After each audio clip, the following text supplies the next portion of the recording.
We continue on in Acts. We're looking at signs together with speech as the word goes out from the end Jerusalem to the ends of the earth through the power of the Spirit and through God's people. This morning we come to another signs and speech moment. Saul is converted and changed, as you know. His name is Paul on Damascus Road. There are some amazing signs in this story which Paul rehearses a couple of times, and essentially has a story to tell for the rest of his life on what happened to him. He's walking on Damascus Road, and an experience happens where a blinding light, and he sees the risen Lord Jesus Christ. And what's really interesting is what Jesus says to him. Listen to what Jesus says. You might think Jesus might say, Saul, why do you persecute my people? Because Saul had been killing Christians and dragging them off out of their homes and persecuting them. But listen to what he says instead.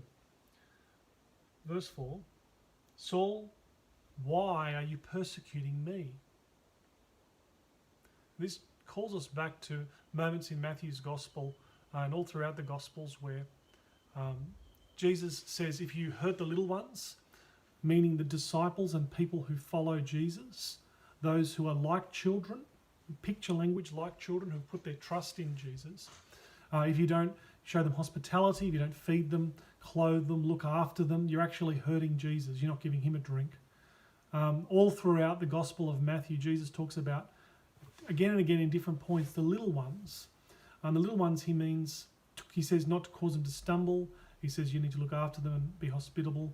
And these are those who put their trust in Jesus, like children who trust the King and who turn to him. Remember, we've been talking earlier about being children of the Father. Interestingly, Jesus says, Saul, why do you persecute me? Now, Saul wasn't persecuting Jesus, but he was persecuting Jesus because he was persecuting Jesus' people, the children of the Father. And Saul says, who are you, Lord? And Jesus says, I am Jesus, the one you are persecuting. But get up and go into the city and you'll be told what you must do. It's an amazing experience. And interestingly, the people who are with him don't see Jesus, but Saul does.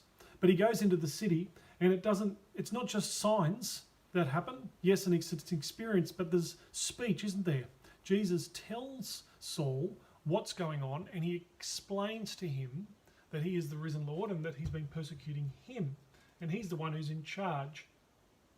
And so we have signs and we have speech together. And then the effect on Saul in verses 20 of chapter 8 is Saul immediately went about and proclaimed Jesus after he'd been made, his eyes had been healed. He went to the synagogues and claiming he is the Son of God. And people are astonished at the turnaround. And of course there's a picture of a man who goes blind for several days. This is Saul, and then the scales fall from his eyes and he can see.